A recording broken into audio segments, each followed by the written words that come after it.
Hello, everybody. Hello, and welcome to How to Get Hired. I am Bill, the company's expert, and if you are a job seeker, you're wondering how to get hired, and you're wanting to improve your game, you've come to the right place. This is an interactive live stream I do every week. I'm moving it to a different time, so this is the first time in the new time slot, so thank you for joining me. If you're here, we're going to talk about a couple of things today, and then we're going to take some questions. So if there's something you're wondering about or something you're struggling with, get in the chat, which you should see somewhere nearby, the chat box, and let me know what you're struggling with, what you're wondering about, and I will help you out. The title of this episode of How to Get Hired is called Tell Me About Yourself, Best Answer. How to answer estimation questions. So we're going to be talking about how to answer both of those types of job interview questions. And of course, I want to thank all my YouTube channel members, all my Patreons, all my super thanks donors, and especially to you for you are a participant. Thank you for being here. Yeah, here we go. Just want to make sure everything's working. Yes, everything is working as far as I can tell. I can barely see my screen because it's so bright in here. There's so much glare, but that's okay. Hopefully you guys noticed that my shaving is a little bit rough. Got the mustache goatee starting to happen. Yeah, it's actually a good thing. You know, we were talking about facial hair in job interviews recently. This is a good thing. You see if you're a guy and you got a mustache or goatee, the eye is drawn upwards, away from the series of multiple chins you might have, like in my case, where they might be bouncing around while you're trying to talk, right? So the eye's drawn upwards. I'm up here, ladies. That's right. Okay, so let's get on with this. We're going to talk about, tell me about yourself, the most popular job interview question. There's a lot going on with this question. But first, we're going to do something a lot quicker, which is something you may or may not have encountered before in a job interview, which is estimation questions. These are not talked about too often, surprisingly, but when people get these, a lot of times, if you've never gotten one of these before or you haven't anticipated it, it throws you for a loop and you don't know how to answer. So if you do get these, hopefully after today, you'll know what to do. Okay, so in order to help us out here, I'm going to share my screen. Let's see here. Okay, so this is something that I think is incredibly useful. Let's do a couple of examples. This is obviously ChatGPT, and I typed this into ChatGPT. I said examples of estimation questions in a job interview. And being the incredible tool that it is, ChatGPT banged out a few examples of this. So they could ask you this kind of thing in a job interview, and these just throw people. For example, how many piano tuners are there in New York City? Now, the job you're interviewing for has nothing to do with piano tuners and has nothing to do with New York City. They're asking you this as a question in a job interview. You might be an accountant going in for interviewing for a job as a junior accountant or something, and they'll ask you this kind of question. How many windows are there in Manhattan? Estimate the number of coffee cups sold in the US every day. That's the cliched estimation question. Now, the whole point of these questions is simply to see if you understand, you have an idea of how to do the process of rough estimation. Like, it can be almost insulting to someone who has, an educational credential in science, like anything in STEM, basically, or STEM-related stuff like accounting. And of course you know how to do this. Of course you do. I mean, who doesn't? But because there's no context to this question, a lot of people don't realize that this is what they're actually looking for. So people panic because they don't know the immediate answer to these questions, nor can they get that immediate answer on the spur of the moment. Yes, I know if you had your smartphone, you could type it in and get an answer within about 10 seconds, but that's not what they're wanting here. That's not a pass. What they're looking for is, can you estimate? So the way you would estimate is, I don't know if it actually says it here, but for example, okay, how many piano tuners are there in New York City? Well, maybe to get a rough estimate of the answer to this, we would start to think of, okay, how many people are there in New York City? Now, I don't know. What, 5 million, 7 million, 10 million, somewhere in there. And how many people on average play piano or would own a piano? I don't know, maybe 1 out of every 1,000, let's say. I don't know. And if there's that many pianos, how many? What would be the ratio between tuners and pianos? Say 100 to 1. So if you can figure 1 out of every 1,000 people owns a piano, okay. So if there's 10 million people in New York, now we're down to 10,000 pianos, okay. And if there's roughly 100 pianos per piano tuner, let's say, professional or amateur, okay, so we're going down from 10,000 down to 100. You could say, well, probably in the order of magnitude of 100 piano tuners in New York City, something like that. So it doesn't really matter what the answer is that you give. It's the fact that you can go through this mental process of trying to approximate what the answer would be, and at least getting it within 1 or 2 orders of magnitude is probably good. And that's all the interviewer is looking for this type of question. Isn't this stupid? Yes, it is. Just if you're wondering, this is a stupid question to ask in a job interview, but for whatever reason, these are relatively popular. Okay, so even if you go in for a non-technical type of job, sort of the cutting edge of recruitment and selection these days is to ask questions like this, just to see if you have these skills that can be demonstrated on the spot in the job interview. So that's an estimation question. So once you realize this is all they're looking for, hopefully it should be relatively easy to answer this type of question. As I say, you don't have to get an answer that's close to the actual answer. You just have to show that you can go through this type of mental process. Hopefully that makes sense. Wow. I can barely see my screen. There are 7 people here. Thank you for joining me today. Yes. Okay. And as always, ChatGPT is an incredible tool. If you're not using ChatGPT, or you might have heard of it, but you're not, you haven't actually checked it out. Go check it out. It's not the be-all, end-all, but it is an incredibly useful tool, and it can help you to prepare for job interviews, among many other things. So I would check it out. Go to what's the website? Yeah, chatgpt.com, and check that out.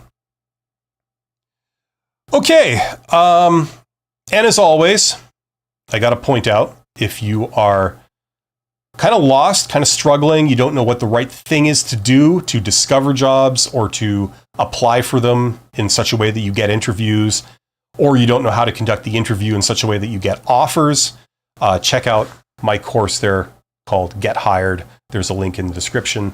That's where I've put all my advice from beginning to end in a logical step with templates and processes that you can follow, and you will get interviews and you will get opportunities. So check that out if that's something you're into. Link in the description.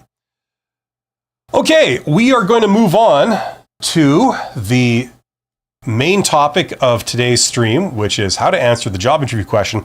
Tell me about yourself.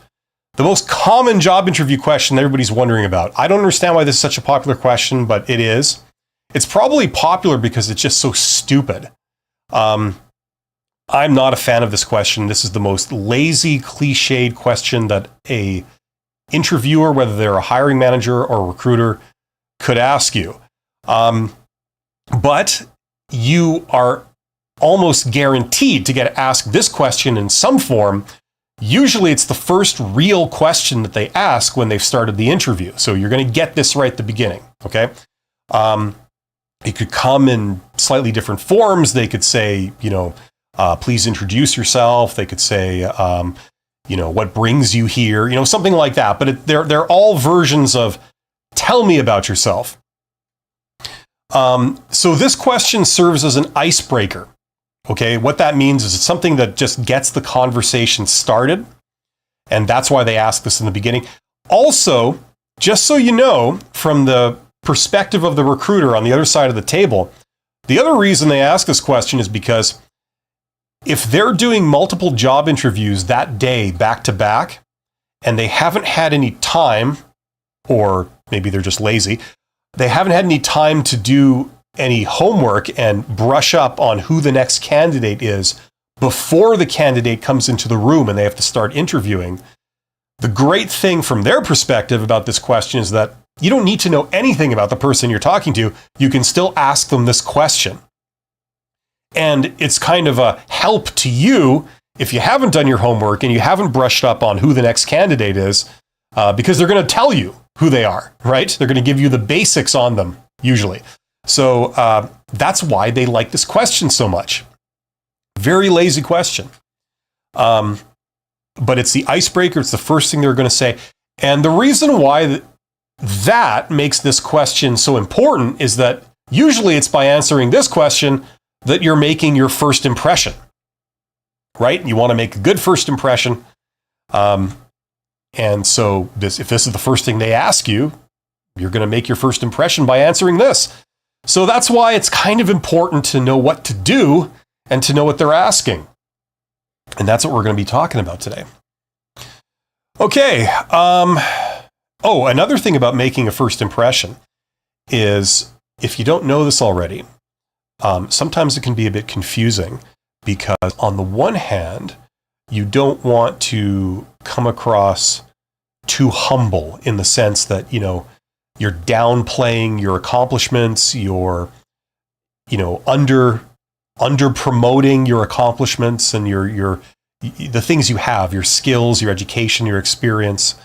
You don't want to put all kinds of disclaimers on it and sort of beat yourself up over it and say, well, I guess I have this, or you forget to say something big. That's like a real feather in your cap. So you don't want to be too humble, but at the same time, you don't want to come across too arrogant. Now, that sounds self-evident, but it can be deceptive, because on the other hand, that you have to brag a little. You have to explain why you're a great candidate if you expect them to choose you for the job, right? And so the problem is some people can go a little overboard and come across arrogant. So it's a very fine line, right? The other thing is that if you appear desperate for a job, that tends to count against you. So some people go a little too far in the opposite direction, and whether it's true or they're just sort of faking it, they give the impression that, I don't need this job. I got many job offers coming my way. I'm in demand. So, I'm going to downplay this. I'm going to be perhaps a little too comfortable in answering the questions because this is not important to me. And that comes across as arrogant, which counts against you. So once again, it's a very fine line. Job interviews are about your soft skills. Hopefully you know this already. I'm brushing the dust off my monitor here, because now that everything's lit up by sunlight, I can actually see it. Job interviews are about soft skills. That's counterintuitive to a lot of people. You would think they're about your technical skills. They should be about your technical skills. And you get down to the interview and they're asking you about your technical skills. So this gives the impression that they're about your technical skills. The reality is that they're not, okay? When you submitted an application for the job, you attached your resume and maybe a cover letter, or filled out an online form or something. That's where they evaluated your technical skills, okay? The only people that they choose to bring down to a job interview are people who, they're pretty confident that you have the technical skills. You could technically do the job if they chose you. Because it doesn't make any sense to bring down candidates to an interview who on paper don't have the skills to do the job. That would be a waste of everybody's time. They don't care about wasting your time. They care about wasting their own time, right? They're not going to invite candidates down to interviews that on paper are just not qualified, right? So the assumption is that you are qualified if you're down at the interview. they've obviously decided that on paper, you look like you're perfectly qualified. And you know this as evidenced by the fact that you've come down, right? So the job interview is really not about your technical skills. It's about your soft skills, who you are as a person. And I know this sounds very wishy-washy and flaky and intangible, but you see, the idea is that there are many people out there who technically could do the job. The question now is, would they want to work with this person or that person? Maybe one person is technically very gifted, but they're absolutely insufferable to work with. Or another person, maybe they're, once again, technically very gifted, but they consider this job kind of beneath them. They applied because they need a job, but really, this is not really what they want to be doing. If they had their own way, they would be working a different job, a much different job than this one, maybe at a higher level, which they would be qualified for. So if you hire them, it might not be the right choice because they won't take this job seriously. They'll be very impatient. They won't really be engaged. They won't really try very hard because they consider it kind of beneath their dignity to do this work, right? So that's the kind of thing that doesn't show up on a resume or an application. That's the kind of thing that you can only tell you can maybe tell by talking to them in person. So this is the kind of thing that they're wanting to check for in a job interview. This is what they're evaluating you on, okay? This kind of thing, your soft skills. Okay, so we talked about this question, why they ask it, what's going on. One further thing I've got to say to set this up, and that is that when you answer this question, when you make your first impression, pay attention to your manners, to etiquette, okay, to protocol, that kind of thing. Be pleasant. If there's one candidate just kind of, looks like this, they look bored or they look kind of annoyed, right? That's almost an automatic fail for a lot of job interviewers. But if you look like you're happy to be there, you look pleasant, you look ready to engage, and you seem like you want to be there and you're excited to see where this goes, that's a huge part of how they're going to evaluate you. Okay, so it's not necessarily too much what you say, it's sometimes how you say it. I hate getting into this stuff because it's silly, but it's true. It's absolutely true. You have no idea how important this stuff really is. Okay, let's get into the nitty-gritty of actually answering this. Okay, so you go to a job interview, they sit you down, you do all the pleasantries, you shake hands, the greetings, all that. You sit down at the table, and they say, well, thank you for coming in. So tell me about yourself. The obvious question is, what the hell are they wanting to hear? Because this is so general. You could talk about your vital statistics, your height, your weight. You could talk about your blood type. You could talk about your ambitions in life. You could talk about your hobbies. You could talk about your political opinions. You could talk about, just anything under the sun, your family. Are they wanting to hear that stuff? Not really, no. So how do we figure out what they're actually asking here? Well, the answer is the context. Okay, you applied for a specific job.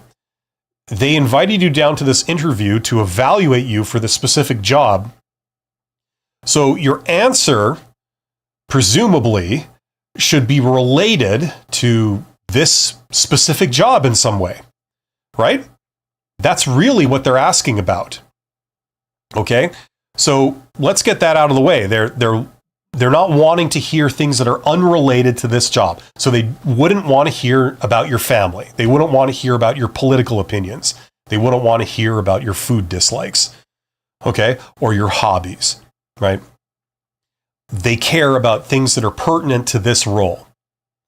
And just so everyone knows, a recruiter's job is to go out and procure candidates who meet a list of requirements.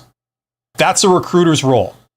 They don't write the requirements. They're given a list of requirements by their client. If they're internal to a company, the client is the hiring manager, the person who's actually wanting a new employee for their department. They're the boss of a group of people. They've decided they need to hire an extra person. They have an idea of what role that person is going to play, right? So they then have an idea of kind of what the requirements would be. So one way or another, they contact a recruiter. The recruiter works in the HR department. And they tell the recruiter, look, I need you to get me some candidates that fit this list of requirements. Okay, get me 6 candidates or 10 candidates, somewhere in there, that meet all of these. Okay, go. That's the recruiter's job. Right? So when you come down to the job interview and you're talking to a recruiter, kind of the only thing the recruiter really cares about is that list of requirements. And they're evaluating you. Do you meet those? That's the primary thing they care about. Beyond that, are there any obvious red flags why you would not work out? So for example, if you're already working 2 jobs, maybe you wouldn't work out in this job because your time commitment would be stretched too much, or you wouldn't have enough energy, or you would have divided loyalties, right? Did you get fired from the last 10 jobs that you've had all in a row? You got fired each time. Well, that's a red flag. If that's the pattern of behavior you have, you always get fired from jobs within a short amount of time. If we hire you, it's likely that you'll get fired from this job in a short amount of time. So that's an obvious red flag too. So those are the 2 things they care about, mainly the list of requirements. And then beyond that, are there any obvious red flags? For example, maybe you're overqualified, or this job is beneath you, or maybe you've got personality issues and no one can work with you. You're really off-putting and abrasive and hard to, have a civil conversation with, right? Those would be obvious red flags. So these are the kinds of things they're looking for. Okay? Now, if you're at a job interview and you're talking to a recruiter, that's what they care about. If, however, you're talking to a hiring manager, generally speaking, they care about slightly different things. They care about whether they like you. And that's going to be very important to them. Because if you get selected, you're now working for the hiring manager. The hiring manager is now your boss. You'll probably never see the recruiter again. So the recruiter doesn't care too much if they personally get along with you and they would want to work with you, because they don't have any skin in the game there. If they select you, you end up working for the hiring manager. They don't see you again, usually. So it's a little bit different. The recruiters care about the requirements. The hiring manager cares more about whether they like you. And they'll be willing to overlook the fact that you may not technically meet one or more of the requirements if they like you, or if they feel you could bring something else to the role. That's a hiring manager. The recruiters care about the requirements, and they care about red flags. Okay? So now, with all that in mind, how do we answer this question? Now that I've set this up and taken a long time, like 20 minutes to set this up, how do we actually answer? Okay. The basic answer to this is you want to do a summary of your resume very quickly. Now, why do I say that? It's because, number one, everything really pertinent about you in terms of you being an employee will basically be on your resume. The vast majority of all the things that are pertinent about you will be on your resume. So it's kind of hard to say something that's super relevant about you that's not on your resume unless it's your soft skills or your motivation. Those are the only 2 things that usually aren't on your resume. And even if you write soft skills on your resume, nobody cares because they want to see a demonstration of your soft skills. That's the whole point of a job interview. Okay, so you don't have to talk about your soft skills because you are in the process of demonstrating them in the interview. Okay. When it comes to your motivations, I suppose you could say that. There's no reason why you can't, but it's not the most relevant thing. If this is the first question they ask and you're doing like a very brief introduction to yourself, you're probably going to be saying stuff that's on your resume. The other reason why you'd want to say things that are on your resume is simply this. You've submitted your resume as part of your job application. And based on your resume, they did not eliminate you. Instead, they brought you in for an interview. So that says that the material on your resume is safe. There's nothing on there that's a red flag that they consider bad. Okay, so that's the other reason why you want to say things off your resume, because that material is safe. Yes, this makes the assumption they've read your resume, but that's a pretty safe assumption for most jobs you would want. Okay, so that's the reason why you want to stick to your resume. Now, the other thing is you don't want to take up 10 minutes answering this question, because let's face it, this is an introduction question. It's not really the central reason why you're at the job interview. The central reason you're at the job interview is to give them reasons why you're the person they should pick and not someone else. Okay, so you want to get to that. And so you don't want to stay on the introduction question for half the interview. Okay, so that's the other reason. So a good way to answer this is to give a summary of your resume in under a minute. Okay, now this can be very easily done. I've got some people in the past asking me like, well, you can't do that. It's like, of course you can. Give a 1-minute summary of your resume. Start with your education. You say, I have this degree. Then I've worked here for 5 years in this role at that company. And then I worked here for 2 years in this role at this other company. Right? That's a summary of your resume. And then you end with, and that's what brings me here today and why I'm excited to learn about this opportunity.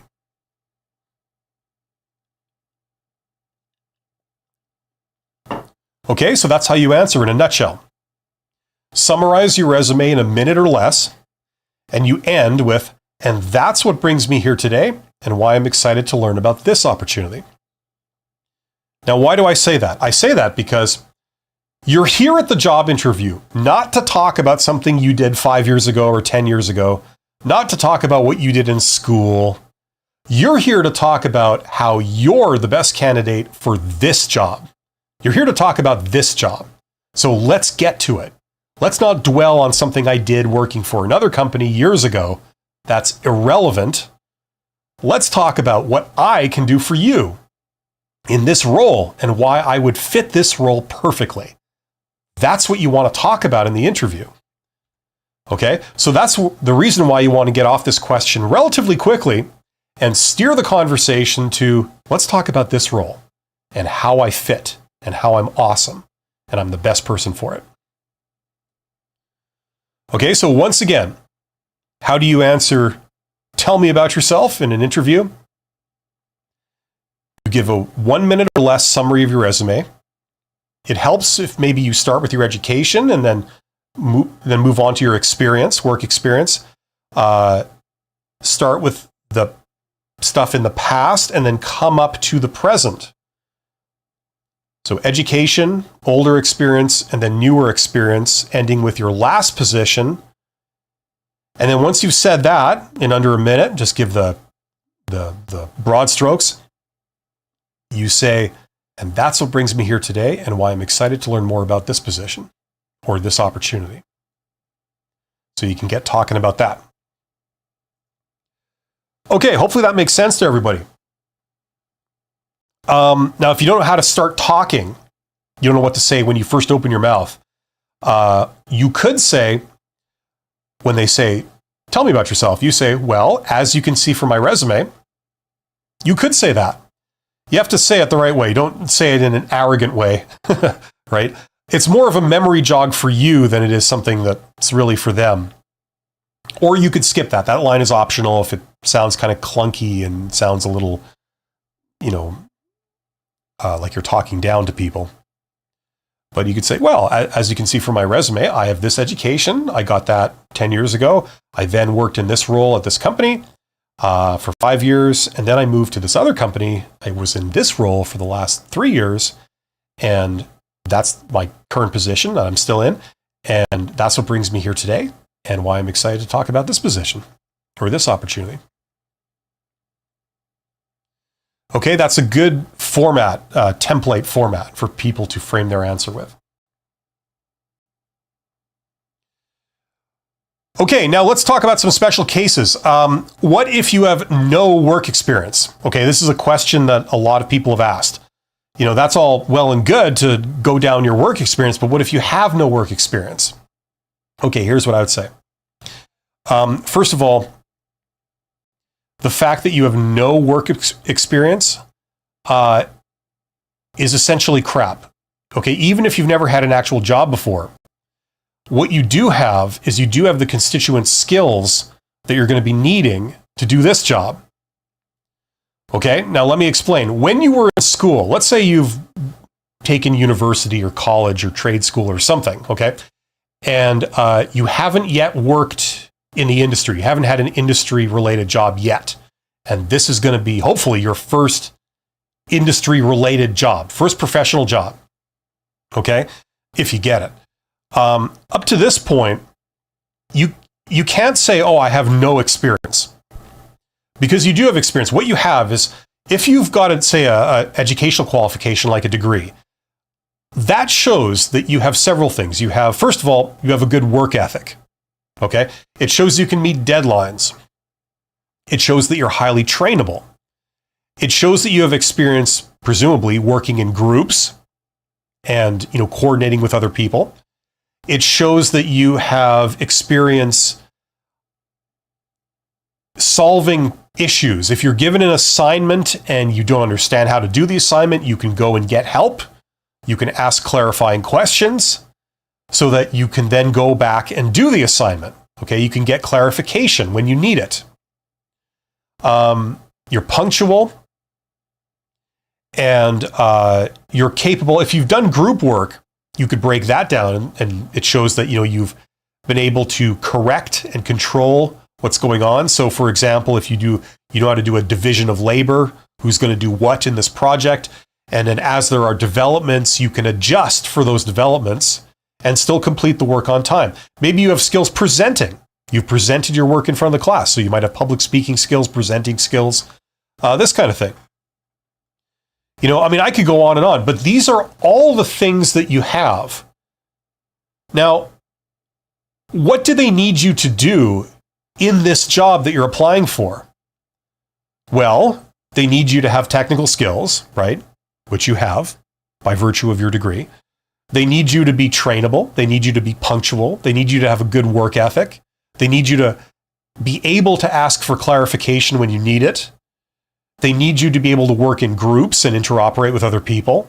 They need you to adapt to the situation. So if you're working with others and, you know, maybe things are going off the rails a little, you need to be able to make adjustments, and you've shown that you can do that. So, you know, a lot of what, and the ability to follow instructions for a start, right? So you have all this. So if someone, you know, says like, you know, tell me about your work experience or tell me about yourself, you have a lot of practical experience doing these constituent skills. So you have a lot to talk about when it comes to experience. Don't let the fact that you haven't had a professional job in this industry yet convince you that, you know, oh, I have no experience. You know, when they say, tell me about your experience, you say, I don't have anything. Wrong. You have a lot you could talk about, and a lot of things that speak directly to what they're going to be wanting in someone to do this role.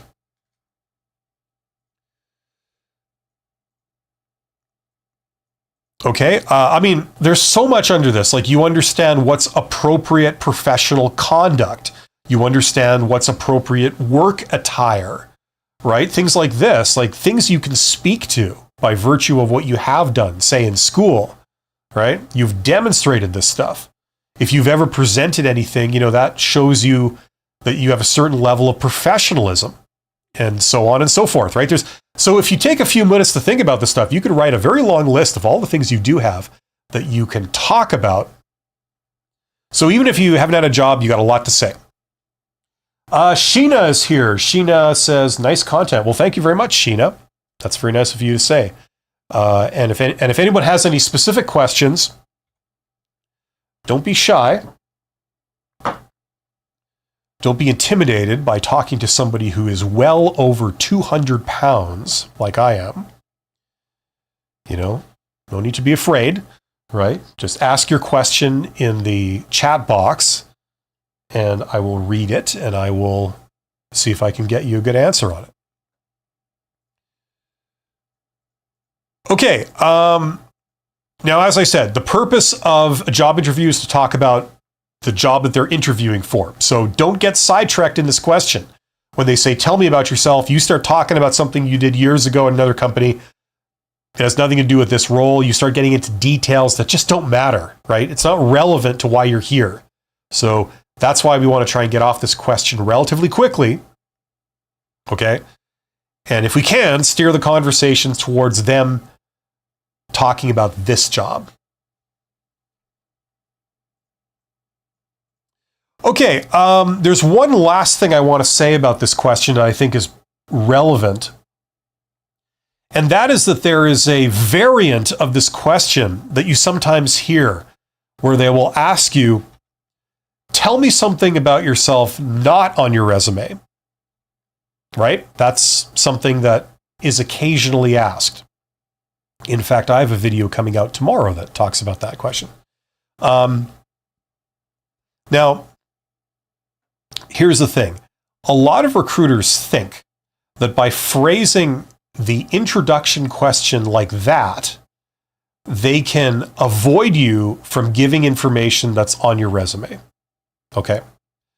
Now, I'm here to tell you that in the vast majority of cases, when you go to a job interview and you're sitting and talking to a recruiter and they ask you that question, tell me something about yourself not on your resume, in the vast majority of cases, they haven't read your resume with any great care. They might know one or two things maybe on there, but beyond that, they don't know what's on there. They haven't read it recently and they haven't read it in depth. Or if they have read it in depth, it was a while ago when you submitted your application. And this is maybe weeks later, and they don't remember what was on there. They barely remember who you are at this point. Okay? So there's a way to literally answer that question. You're going to give them something that's not on your resume, okay? But I'm here to tell you that that question is simply another form of this question. And if you give the same answer that we've just been talking about, they won't know or care that stuff is actually on your resume. Okay? So there you go. Rex11 says, what's up with the title? Yeah, what do you mean, Rex? I thought it's pretty self-evident. The title is the title of this live stream is Tell Me About Yourself, Best Answer. And a second thing that we already answered was how to answer estimation questions. So I've covered both of those in reverse order already. So if you're looking for how to answer both of those types of questions, rewind, I guess. If you're watching this, oh, by the way, if you are watching this on the replay, watch it at 1.5 times speed. That's what I do when I watch like live streams and stuff. I find that it's a little snappier. It flows a little bit better. I'm not the world's greatest extemporaneous speaker, so there's a lot of ums and ahs and pauses and stuff in there. But if you want to clarify there, Rex, I'll be happy to help you out. Okay, so that's the deal with that. So even if they ask, they throw you for a loop, you get to the job interview and they say, tell me something about yourself that's not on your resume. you still kind of give the same answer, and 95% of the time, they won't be any the wiser that this stuff is actually on your resume. It's great having a appropriate answer that's right at the tip of your mind, and when you're giving your answer, you're conveying that you're professional, that you're easy to work with, you have average to advanced social skills, you have great conversational skills, you have charisma, and you're making a great first impression.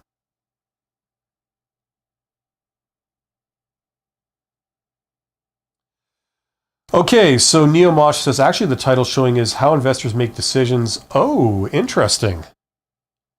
Interessante. If it does say that, then there's obviously been a technical error made. I'm just going to check my channel here and check this out. Let's see here. Live.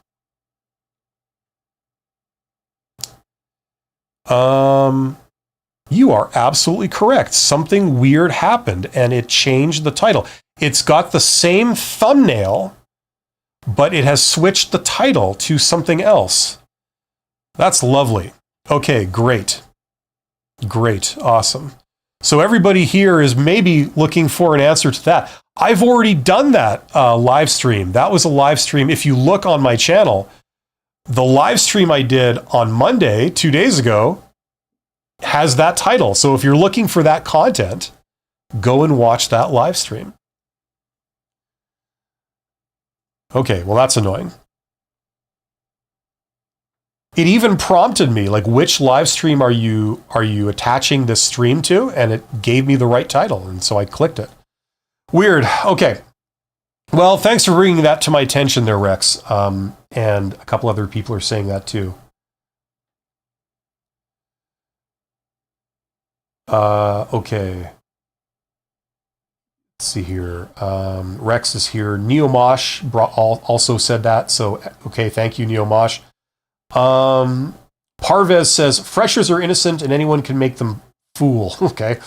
Yeah, it's unfortunate. And the other thing is that people really don't get a lot of good education when it comes to how to do a job interview. They get, like, you know, the sort of like dummy's guide to doing this, but it's really not very sophisticated. And in the end, it still leaves a ton of questions and it impacts your performance, especially in the beginning. That's the state of affairs that I'm seeing anyway. Carmiago is here, or Carmiego. Carmen Sandiego is here. Rex said, I recently landed an internship as part of my practically integrated bachelor studies just out of high school. So yeah, with just high school experience, you can get an internship. Yeah, oh, definitely. I think by definition, an internship, all you need is the education, right? That's specifically designed for people that are in the educational program. That bugs me. That bugs me how, like, it switched titles on me. I don't understand how that happened. Kind of a big deal if people show up looking for one thing and I'm talking all about something else. Anyway. Neomosh says, title is irrelevant when the content is great. Well, thank you, Neomosh. That's high praise indeed. That makes me feel better.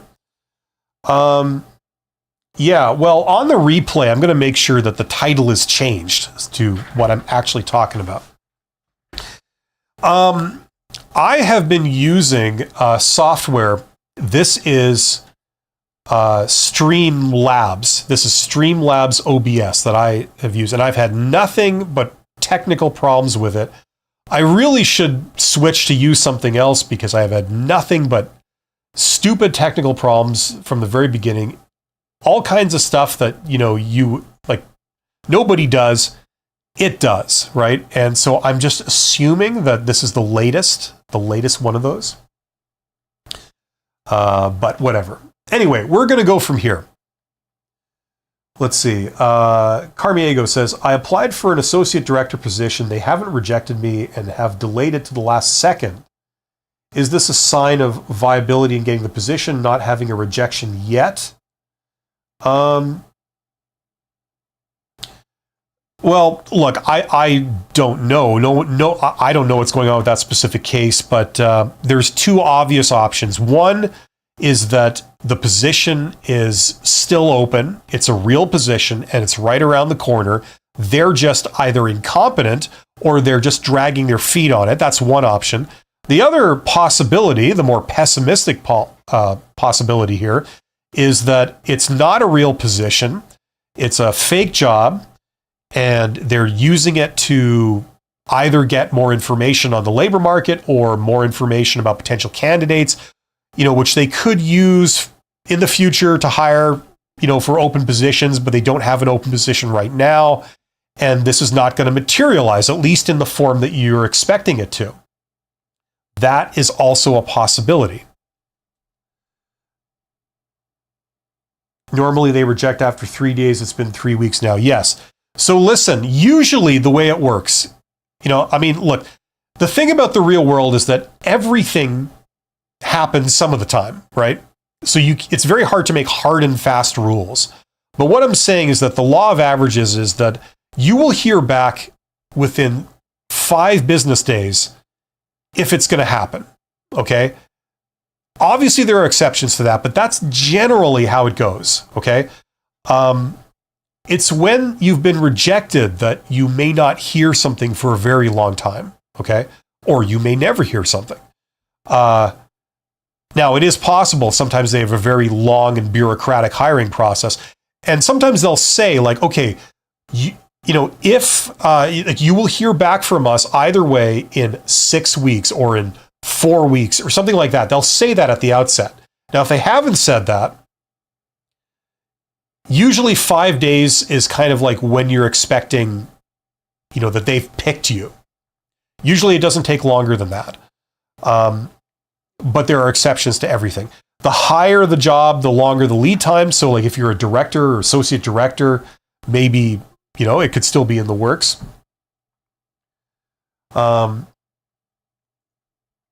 It doesn't really matter if it's external or external. Usually internal things will go faster, all things being equal.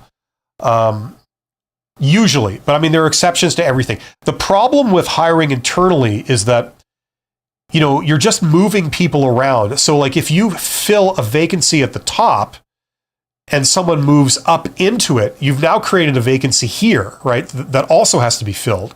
So, that's the complication of hiring internally. When you're hiring externally, you got a vacancy up here, you fill it, and that's the end of it. But because it's external, you got extra hoops to jump through. You got background checks and maybe other things you got to go through. So in the end, it doesn't really matter whether it's internal or external. Listen, Carmiego, it's kind of irrelevant for you because you should never sort of end your search and just wait by the phone. Okay, you should always keep moving forward. So even if you think that this is a perfect job and you got it in the bag and they've said, you've got it in the bag and we're going to get back to you with an offer, even if they say that, I know it's easier said than done, but you should keep moving forward. You should still apply to other positions. You should still do the networking stuff, to attract opportunities. Okay. Right. So like, listen, if you hear from them and they say, great, we'd like to bring you in for yet another thing, or we'd like to send you an offer. Great, wonderful. But it's irrelevant in terms of like what you do with your time and what you should be doing. You should still be looking around. You should still be pursuing opportunities until you have an offer signed in, like an offer in writing that's signed and then approved.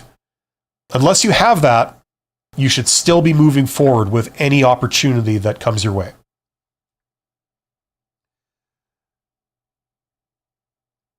Carmiego says, application deadline was the 30th of August. It is internal, this case, just for internal employees. Normally they reject after 3 days. Yeah.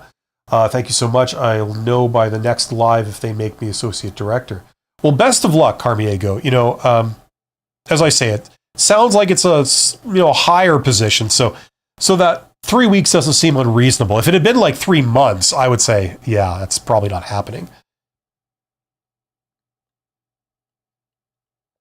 If it's like an entry-level job, like minimum wage entry level, and you haven't heard anything in like 3 weeks, yeah, chances are that's not happening. But associate director, that could still be in the works.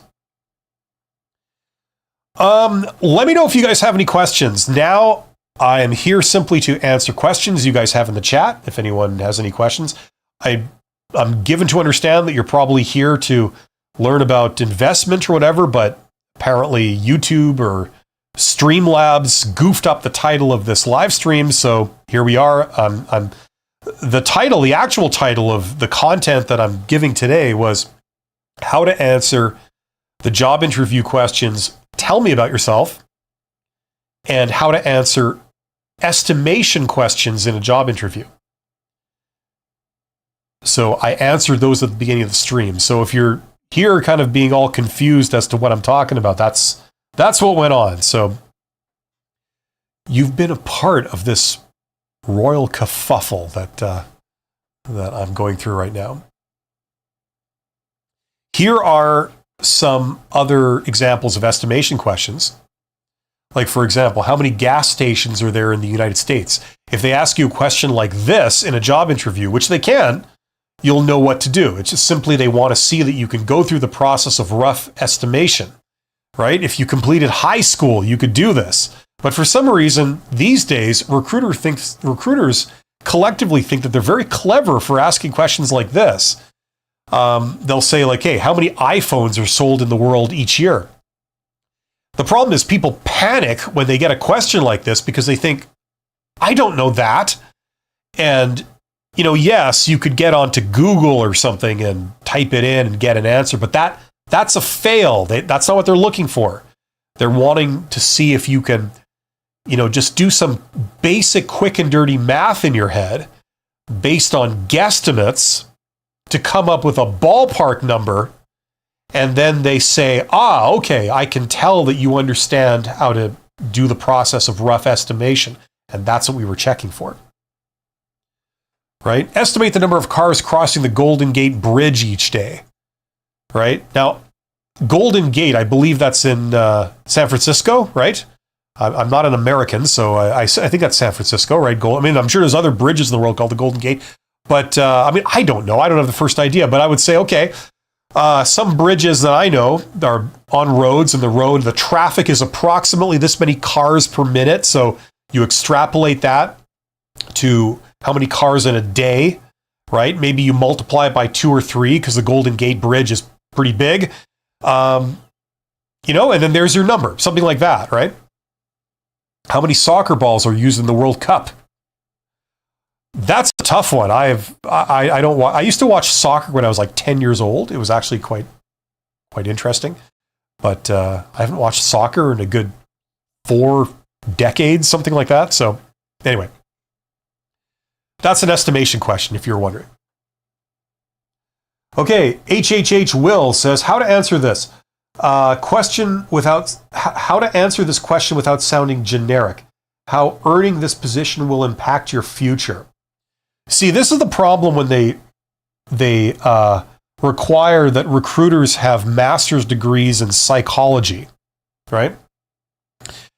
To me, it sounds like it's a variation on the question, what does success look like to you? Okay? What they're checking for are basic things like, you want this job, you actually want this job specifically, not a job, but this job. You're hoping to get this job. They want to hire a candidate that wants to do this job specifically, right? So they ask these silly questions sometimes to test for that, right? So they might ask you, what does success look like for you? And you say, if I was doing this kind of work, that's success. It's what I love. It's what I'm good at. It makes me feel good doing it. Things like this, they go, okay, well, then you're the candidate for us, right? So that's what this question sounds like, okay? They want to know that you're into the work. They want to know that you can handle the work. They want to know that you're going to be busy, like you anticipate being busy and that you're okay with being busy, right? So that's the basic frame for how you would answer that question, right? You would say like, well, I'm going to be busy, but I'll be doing what I enjoy and I'll be working hard at it, and I'll find the work quite rewarding. specifically because I get to do this type of activity, which I really enjoy doing. It suits my personality. I'm this type of personality. I enjoy that type of activity. And this job has that in spades, and so I will feel a lot happier doing that kind of work, and so on. Okay, does that make sense? That's what I would say for that question. Get into the chat if you have any questions you would like me to answer. Any question under the sun, really, because they got the title of this live stream wrong. So I suppose if you wanted to ask me a question about investment or anything like that, sure, go ahead. But what I was actually doing was I was doing a live stream on job interviews and how to answer a couple of job interview questions. So get in the chat. If I get some questions in the next 30 seconds, I will answer them. If not, then I'll probably be wrapping this up. Yeah, I have not done an actual real video on estimation questions. I probably should because, these are real. And it's another one of these stupid questions that recruiters will ask thinking that they're so clever. And really the effect is that if you haven't anticipated that type of question, even if you're really, really brilliant at what you do, you're probably going to get the questions wrong because you don't know what they're looking for. You don't understand why they would ask you something like that. You know what I mean? If, on the other hand, you've prepared for job interviews and you've, specifically worked on how to answer the questions that you're anticipating, standard questions, you may have come across this type of question and prepared yourself for it. So then you'll know exactly what to do. It really fails as a method to separate the people who are appropriate for the role from the people who are inappropriate for the role. That kind of thing. Rex11, what do you, I don't mean personal questions about investment. I mean investment in general. See, I do videos on business and entrepreneurship. That's kind of my core competency, so I like to do that kind of stuff. There's less of a demand for that kind of stuff on YouTube, but I still try and I do a weekly live stream called Side Hustle Ideas, where I talk about this stuff, and occasionally I'll expand on different business concepts. So that was the live stream I did yesterday on investment. So how to think like an investor. And it was the basics of finance that I covered, risk and return and all this kind of stuff. Like how you actually calculate that if you're proposing to start a business, try to figure out what your odds are of success, right? And it isn't all just wishy-washy, abstract pie-in-the-sky stuff. It's actually a very mathematical process with numbers. And that's what investors do. They want to know their odds. What are the odds that you're going to make a certain return? That's how you think like an investor. That's what investors do. There's no way to determine, exactly what the odds of, like if somebody's going to win or lose, but all you can do is you can say, well, there's a 50% chance of making this much money. And you could say, or in another investment, like a proposal, there's an 85% chance of making this much money, right? So the idea is that you'd have a portfolio and you have different things in your portfolio, and that's the two pieces of information for each of the things in your portfolio. Like this is the expected return and the odds, the risk, the likelihood of that occurring. Okay, any last questions? Let me know. Job interviews, getting hired, networking, that kind of stuff. I do public opinion polls every day on my channel. I try to put out one public opinion poll question a day. And it's kind of interesting and a little bit frustrating sometimes because you get people saying, oh, I don't know this. I wonder how you do that, right? I wonder what the answer is. And then they won't check my channel because I've done lots of videos on that. They won't, but they just sort of stay ignorant. Or someone else will respond to the comment, oh, you do it like this, and then they get it completely wrong. So, it's a little bit kind of frustrating. I wish there was a better way of steering people towards the answer. Anyway, someone was asking like how to network. If you don't know already, networking is the way to get a job. It just is. It always has been, and it looks like that's not changing anytime soon. All the best jobs you get through networking. There are a lot of jobs that you can get through networking that are not posted publicly. You know, if you're only looking at jobs that are posted publicly, you're looking for job postings and you're responding to them, you're missing out on a ton of jobs that exist but are not posted publicly. Okay, so if this is all news for you and you don't, either you've never heard this or you don't believe it or something, go do your own research. Don't take my word for it. Go do your own research on this stuff. A lot of people are stuck with the wrong impression of how to get a job. Yes, you can look at jobs that are publicly posted, but usually those are not the best jobs. And that's increasingly the case now that we're seeing more and more fake jobs everywhere. Right? A lot of the job postings you see are fake. There isn't an actual job there. It's just they're trying to do research into the labor market, and they're doing it in disguise by giving you the impression that there's a job there. So you contact them and you give them all your information and all this. And really there isn't a job there. They'll take your information and they'll just, oh, sorry, we picked someone else. It's like, well, there wasn't an actual job there. It's all a lie. Maria says, thank you very much. I love your videos. It helped me to get 3 jobs in the past 18 months. Well, that's good, I guess. Hopefully it gets you something more permanent than that. It gave me an understanding how to do it right and correct. Well, thank you very much, Maria. I'm glad it's helping out. Hopefully you'll be able to get something that employs you for more than 6 months on average. Rex11 says, which side jobs are suited for students? Really appreciate your content. Well, all of them. I mean, like, if someone said, what job would it be totally inappropriate to have a student do? I mean, I don't know if there's an answer to that. I can't think of any. I mean, there's students that start their own companies.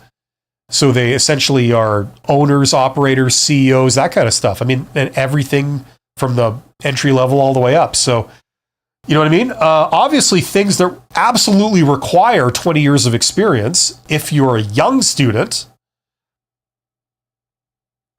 although I know of students that are 75 years old, right? Like, it depends on who you are and what you're looking for. I've seen students that are absolutely completely brilliant. They're so brilliant that they won't work as an employee because they're wasted. They will instead start their own company and make their fortune, right? So, I mean, there's so much there, right? Where students in general, I think, have a little bit of a disadvantage is because they happen to be generally young. I don't know what the average age of a student is, like, I don't know, 21 years old, something like that, 20 years old. You would not get them for something that requires knowing a lot of protocol, a lot of etiquette, a lot of tradition, respecting that. Usually it takes people a couple of decades at least to develop the maturity to understand why we do those things like that. It's more common for young people, and I'm not knocking it, I'm just pointing it out, that it's more common for young people to have the opposite attitude, where, you feel, I'm not bound by all that crap. I keep it real. I calls it as I sees it, that kind of thing. And, so for example, you would not put a student in any role that requires a lot of diplomacy, a lot of etiquette, right? Because, one trait of youth is that they're idealistic and they don't respect tradition. Once you get into your 30s and 40s, then that stuff kicks in, because usually what happens is that people have failed by that time in some way. and they are humbled a little, and then they've realized by that point that they don't know it all, and then they start actually being open-minded to learning why things are done the way they're done, because it wasn't all crap like they thought it was in their early 20s. There's actually a reason why you do it that way, because it works out better that way. So then they respect that stuff more, and then they do it more, and by then they have the experience to guide them. So I mean, that's the only thing I would really say. What couldn't a student do or something like that would be anything in a role like that. Maria says, what do you think about networking on LinkedIn? I got one of the job offers based on the informational interview on LinkedIn. Well, okay, so LinkedIn is a tool, and it can be very useful, but it's not the be-all, end-all, and it depends how you use it. There are many people that will tell you, oh, get on LinkedIn and network. And, you know, a lot of people just do it completely wrong, and it goes absolutely nowhere. One thing they'll do is they'll like contact someone and say, hey, you know, I'd like to talk to you. I'd like to, you know, we should be friends, you know, and that goes about as well as you think it would. The person says, what? Who are you? Like, what? No, I don't know who you are. Sorry. Right? Or they connect with recruiters, which is not what you want to do. I mean, look, you could do that. Maybe that brings in some opportunities. I don't know. But LinkedIn is really a tool to the hidden job market, to the jobs that are not posted publicly. That's how I've always used it. That's how I built a consulting firm, by using LinkedIn. I did a ton of informational interviews.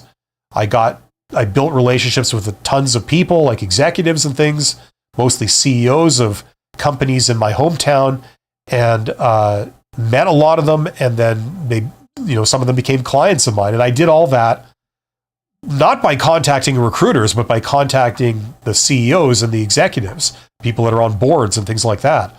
And that's something that's an amazing untapped resource that most people don't know about, and they don't do. And the reason they don't do it is because they just have this mental block where they think, like, I can't do that. How could I ever talk to a CEO? Right? That's what most people think. Well, you're talking to one right now. I'm a former CEO. Right? I mean, am I that intimidating? Of course not. Right? Not every CEO is like a celebrity CEO of a Fortune 500 company. We're not talking about those people. We're talking about in your town. If, like, I'm in a city that's about 0.8 million people, right? So 700 to 800,000 people. Now, in my city, there are something like 25,000 companies, right? Now, some of those are owned outright. Like a lot of the smaller ones are owned outright by people. They're owners, right? But a lot of them are owned by people that don't actively manage it, or they don't manage it full time, and they'll have someone that's kind of running it for them, like a gas station or something, right? Or a series of gas stations. You would have someone in charge of each gas station that's responsible for its financial performance and every aspect of it. And they report to you. Or restaurants, same deal, right? There's a lot of small firms like that might have 25 employees or 100 employees or 400 employees, and they're run by a CEO, someone who's running it on behalf of the owner. And they might be a partial owner, right? Now, those people, they can hire you and they can do business with you, whatever you're looking for.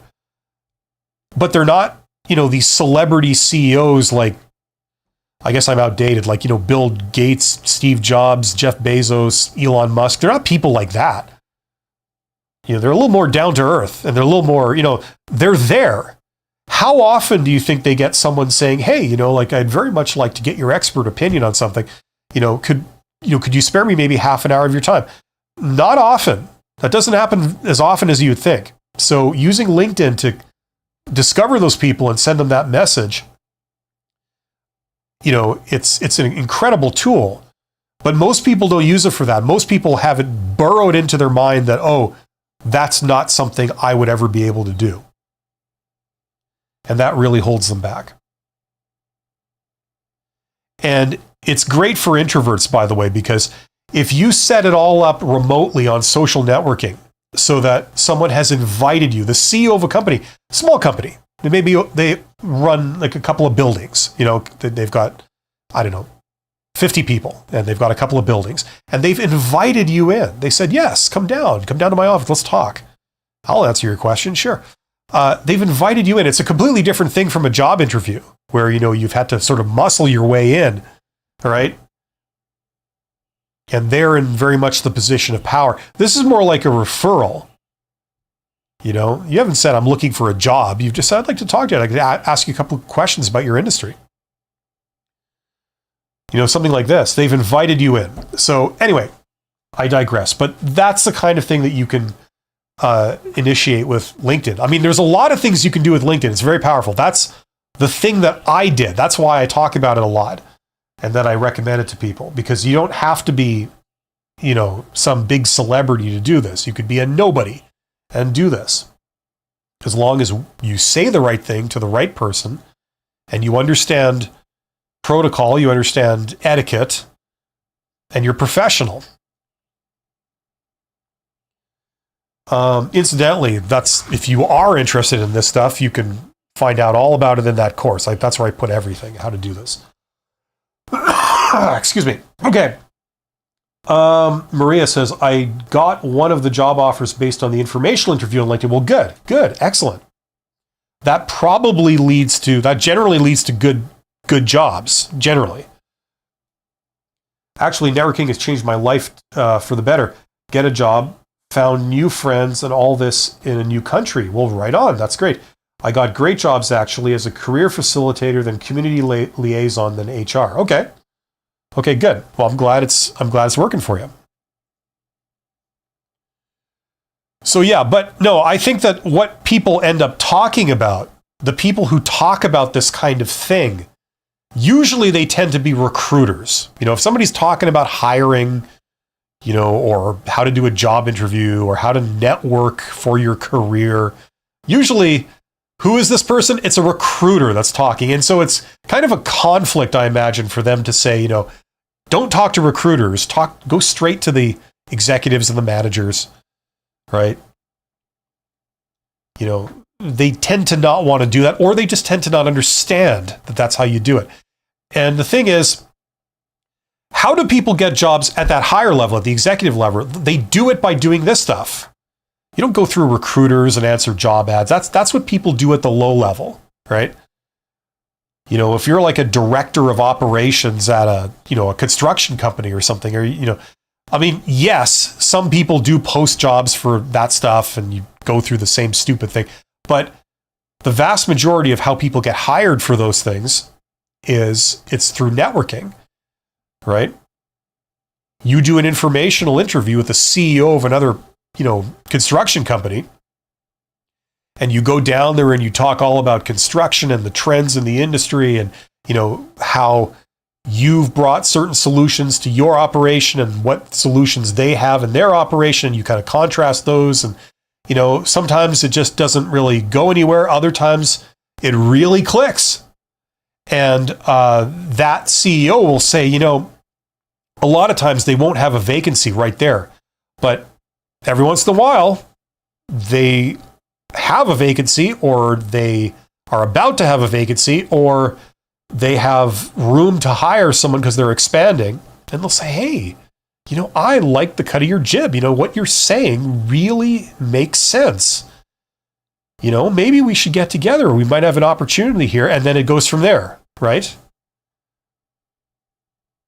The advantage is that they've already gotten a preview of who you are in a sort of informal setting instead of a job interview, which is like a highly artificial setting, right? People are not themselves in job interviews. They're not giving you the unvarnished truth in a job interview. It's highly artificial. It's all rehearsed and, strategic and all this. So if they've already gotten a glimpse of you, just in a sort of low pressure, easy kind of conversation about the industry, there's no job discussion in it. And they like, who you are. They like what you've got to say, and they do have an opportunity. That's how stuff happens. if nothing else, you end up using them as a resource. You say, if I have any more questions, can I give you a call? And 99% of the time, people say, sure. So there you go. Now you could call up the CEO of a local company and, ask them questions or whatever. That's useful in itself. Neomosh says, how do you structure a resume for a high-level position? Is it similar to general low-level resumes, or do they have completely different structure? It doesn't matter, because people don't hire you based on your resume at that level, generally speaking. Usually the way it works is that, you are a, say, director of construction, like we were just talking about, for one company in your city. And they're going to hire you to be a director of construction at another company in your city, except that this second company is much bigger, right? Well, they already know of you. They know who you are. They know that you're in this role at this company, and they know who that company is, because that company is one of their competitors. You're all in this local ecosystem together. So the CEO will have heard your name. You know what I'm saying? They certainly know of your employer, right? And when you say, oh yeah, I was the director of construction for that company, reporting directly to the owner, right? They go, oh, yeah, they will know the owner, or they will at least know of the owner.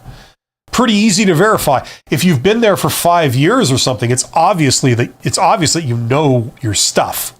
It's not like you were a poser and you lied your way in the front door and then you were completely unsuited for the job or something. It's like, no, you were there for 5 years. They obviously kept you around for a reason, right? And that company seems to be doing okay. So that's a reflection on you. So it doesn't matter what, sections you have on your resume, or if you've put a bar graph, or if you've got your, career ambition right at the top, or you don't have a tagline, or you do have a photo, or none of that stuff matters. They're hiring you based on your reputation, and they know of you, right? That's the power of networking. They know that you're legit. You're not an unknown person who could be an axe murderer or could be lying about every credential that they claim to have, right? So there really isn't a lot of rules. Now, if you want to know what the formats of those resumes look like in general, there's a very simple way to find out and get a general idea. I'm going to see if I can pull it up here on my screen. Let's see if I can share my screen here. Okay, so let's see if I get this right. This is very slow for some reason. So I'm using Bing because I like Bing for image searches. But say resume examples for CEO position. Okay. Go to images. Okay, let's maximize this. And then you step through it. Now, I'm not saying that all of these are, pinpoint accurate, but this gives you many examples of what it could look like, right? It's now some people have gotten people that will write resumes for them. I've used a resume writing service in the past that, they'll write resumes for executives and things like that. I got that done years ago, and they wrote me a really good resume, and it was basically like a hybrid resume. So, the first half page, the sort of first half page, the equivalent of this part here, was basically, who you are, what you do, what your approach is, what your strengths are, that kind of thing.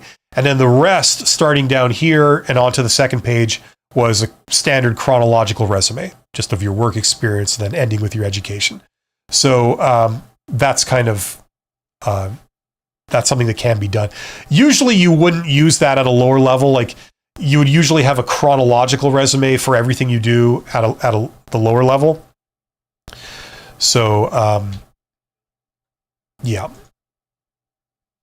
Hopefully that makes sense. Incidentally, I have another live stream today that's starting in 40 minutes that you guys might want to check out if you're into it. It's something new. I've never really done it before. It's different from this, which is the How to Get Hired live stream. At least that's what it should be. I don't know what it posted as on YouTube, but It's called Honest HR Nitrous. And it's where we're talking about how stupid the whole industry of hiring people is, how ineffective it is, what's actually going on, why do they do these stupid practices that don't seem to make any sense to a lot of job seekers, that kind of stuff. And if you're struggling with like a lot of the contradictions that they've displayed when it comes to how to get hired, and it's driving you nuts and you don't know what to do, we're going to talk about that stuff, that, just the general stupidity of it. And like, for example, fake jobs. People are advertising a job when there's no job. Like, what the hell's going on there? That kind of thing. That's where we talk about that kind of stuff specifically. It's the first attempt I'm making today to do that in the next live stream in about 35 minutes. So I don't have the structure really down. We'll see where it goes. I don't know if I'm going to be making a lot of recommendations about what to do. Maybe it'll go in that direction, or maybe it'll just be commiserating and pointing out what's really going on versus what they say is going on, right? Evaluating some of the stupid advice that's out there. Here's what you should do, and it's like totally the wrong thing to do. There's so much of that. Like, it's just so much misinformation. So we're going to talk about that today. So if that sounds interesting to you, come back in half an hour or so, 35 minutes, and we'll see where this goes. Neo Mosh says, is that a live stream on the same channel? Yes. Now, if you look at my channel, it should be there. I'm going to see if I can display that for everybody here. Hopefully this will work. Okay, so this is my channel right now. Hopefully it's not slowing everything down, but this is the thing I'm talking about. Okay. Hiring is broken. Do you feel like you're taking crazy pills? Okay, so that's what we're going to talk about. It's called Honest HR Nitrous. Good title, huh? I knew you guys would like it. So join me for that in about half an hour. Anyway, I'm going to wrap this up now. Thank you for everybody who showed up for this. This is the new time slot for this live stream every week. I'm going to try and do it at this time on Wednesdays. So come back next week at the same time to get another episode of How to Get Hired. That's what this is, How to Get Hired, where you can ask job interview related questions or resume questions or job search questions or career questions, networking questions, all that kind of stuff. And I will try to answer them and set you on the right path. Okay, so thank you. I see there's 19 people here. You guys are awesome. Thank you for that. If you want to go deeper, check out this course right here, my Get Hired course. All my advice is in one place with templates, with a very logical sort of structure, and it's very comprehensive.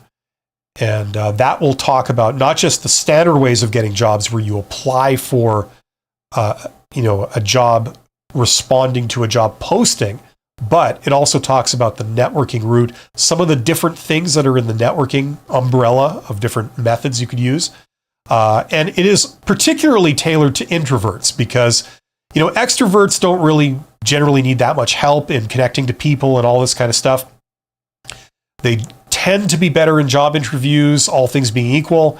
It's mainly introverts that need a little help in that area, a little more so. So I'm a technical introvert, so this is stuff that's helped me and that I've learned and that I know has helped others. So check that out. There's a link in the description if you want to learn about that.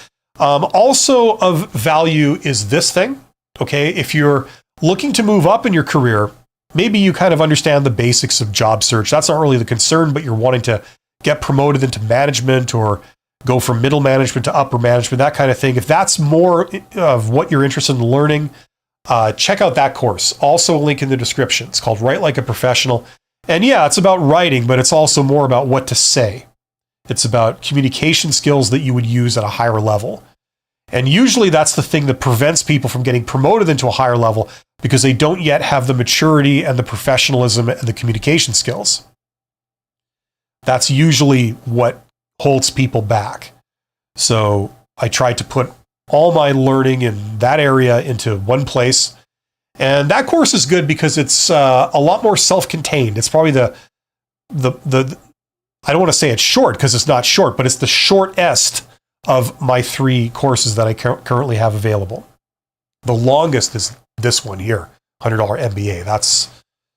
There's a lot of material there. Well, this one has got more material, but it's more sprawled out a bit, depending on the different techniques you want to use. This is more of like a very linear kind of thing from beginning to end.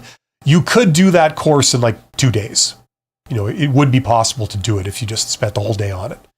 And then hopefully practiced it. That's where the value is. You practice it and really ingrain a lot of those skills.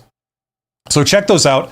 I will be back in half an hour with my new live stream I've never done before. Hope to see you there. Thank you for joining me. You guys are awesome. Take care.